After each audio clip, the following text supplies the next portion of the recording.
We can stay strong in spirit, remain strong and steadfast for Colleen, Matthew, and Megan. This is only to celebrate Tom's life and honor his service.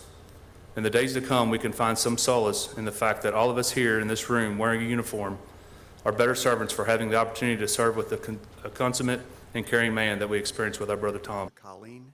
Heartfelt words at today's funeral service underway right now for a Ballardsville firefighter who died in the line of duty.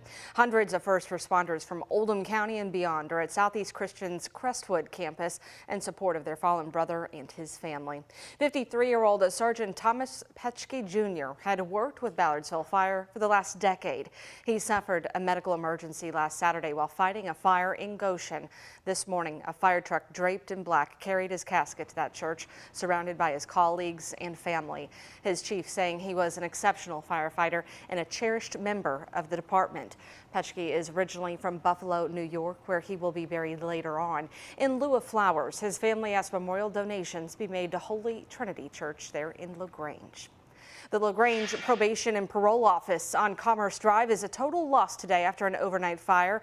It started sometime after midnight, between 12:45 and 1 this morning. We're told no one was inside at the time when firefighters arrived and no injuries reported. Crews from 7 different departments responded from across Oldham, Shelby, and Jefferson counties. LaGrange and Oldham County Police and the ATF are investigating. This afternoon, 2 LMPD officers and a driver are recovering after an early morning crash. It happened around 3:30 at Preston and East Indian Trail. LMPD said a 6th Division officer was in that cruiser with another officer when they collided with a passenger car. Both officers, along with the other driver, were taken to U of L Hospital. Well, today marks the 4th day of deliberations for jurors in the trial of former LMPD officer Brett Hankison. After a full day of talks Wednesday, the jury left for the night around 5 o'clock. Hankison is charged with 2 civil rights violations for shooting into the apartment of Breonna Taylor and her neighbors back in March of 2020. Prosecutors argue Hankison fired 10 rounds blindly into the homes, while Hankison's attorneys said he was trying to save his fellow officers that night. If convicted, he faces a maximum sentence of life in prison. A former JCPS middle school teacher will spend a decade behind bars for inappropriately texting an undercover officer who was posing as a 14-year-old girl. 26-year-old Kevin O'Donnell was a teacher at Mazik Middle and a baseball coach at Eastern High School. According to court documents, he not only messaged the undercover officer, but also traveled to meet up with them. After his 10-year sentence, O'Donnell will serve a 10-year term of supervised release. A blacksmith near Butchertown's turning guns into gardening tools. More than ever, it seems our city is flooded with both legal and illegal firearms.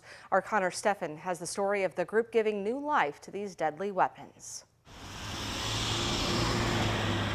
Craig Caviar isn't one to fan flames. You got to get it up to the proper heat, yeah. As a blacksmith, his intent is just the opposite. It's an idea of the biblical quotation of hammering your swords into plowshares. Caviar's plowshare plays a key role in Louisville's Guns to Gardens program, taking unwanted guns voluntarily handed over and transforming them into garden tools. For you, what is it like to take these tools that you could normally argue take lives, and instead you're reworking them to sort of bloom new life, if you could look at it that way?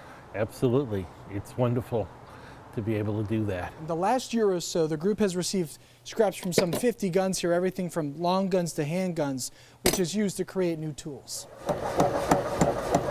Forging firearms, he turns out handmade garden hose like this one that are now up for sale. It's showing that one can make reuse of weapons. While an astute craftsman, Caviar isn't naive. He understands his work can only go so far in stopping the 366 non-fatal shootings LMPD has reported so far this year. It's a movement to ask politicians to listen to the majority of people who want appropriate gun laws and gun safety. We also have to address the challenges. Last month, while announcing his 2024 legislative priorities, Louisville Mayor Craig Greenberg said his office will seek to allow LMPD to destroy guns used to injure or kill people. As it stands, under current state laws, those weapons are required to be auctioned off by KSP. The money that is raised and is given to the police departments around the state ought to be done through taxes. And Well, a temporary fix to a long-standing issue. Hopes are high. These efforts can make a difference. In Louisville, Connor Steffen, WHAS 11 on your side. Caviar told us in the last year he has sold 15 garden hoses made of the melted down guns. The next Guns to Gardens event is Saturday at noon. It's at the Westwood Presbyterian Church on Greenwood Avenue in southwest Jefferson County. Remember, if you are bringing an unwanted gun, it must be unloaded before entering that church parking lot. Right now, unionized Starbucks workers across the country are striking for what's being called the Red Cup Rebellion. Take a look. This was the scene at a number of our local Starbucks this morning. Empty parking lots, doors locked. The union representatives at more than 300 stores say Starbucks has not made efforts to bargain in the last few months. The Workers United Union wants to meet over staffing and scheduling issues. Today's strike comes on Red Cup Day, which is when Starbucks hands out free reusable cups to customers. A very busy day for customer traffic, which is why the union also wants Starbucks to turn off its mobile orders on future promotion days. A supervisor in Seattle said in the past, these kind of promotional days have brought up to 220 transactions every half hour, a 40% boost in business. They told us they tried to staff the floor as much as possible, but baristas were incredibly stressed. Their mental health was declining, and we even sustained some physical injuries, which was not good. The strike is for one day only, but the union is calling on all Starbucks stores, unionized or not, to join this walkout. The strained relationship between Kentucky Governor Andy Beshear and Republican state lawmakers has been on display for years now, but there is hope that could change in his second term. Our senior reporter Isaiah Kim Martinez asked lawmakers if Beshear and GOP leaders will be able to work together on anything over the next 4 years. Thank you, Kentucky!